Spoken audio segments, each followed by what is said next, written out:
بسم اللہ الرحمن الرحیم۔ السلام علیکم ورحمۃ اللہ وبرکاتہ۔ حضرت ابو سعید رضی اللہ عنہ سے روایت ہے، رسول اللہ صلی اللہ علیہ وآلہ وسلم نے کھڑے ہو کر خطبہ دیا۔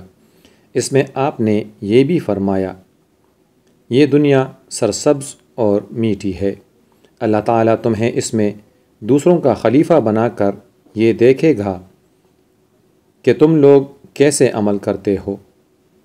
خبردار دنیا کے شر سے بچو اور عورتوں کی وجہ سے گمراہ ہونے سے بچو۔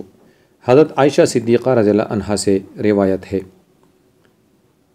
انہوں نے فرمایا کہ رسول اللہ صلی اللہ علیہ وآلہ وسلم ایک دفعہ مسجد میں بیٹھے تھے کہ قبیلہ مزینہ کی ایک عورت زینت والا لباس پہنے اتراتی ہوئی مسجد میں آئی۔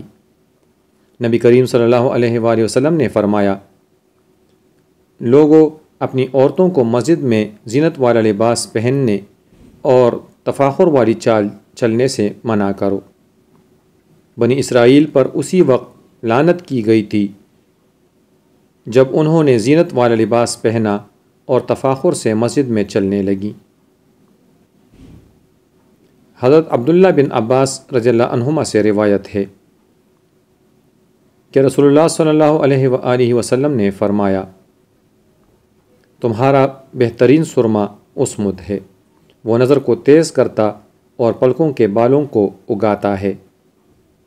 حضرت عبداللہ بن عباس رضی اللہ عنہما سے روایت ہے، انہوں نے فرمایا، نبی کریم صلی اللہ علیہ وآلہ وسلم کی ایک سرمدانی تھی، آپ اس سے ہر آنکھ میں 3 بار سرما لگاتے تھے۔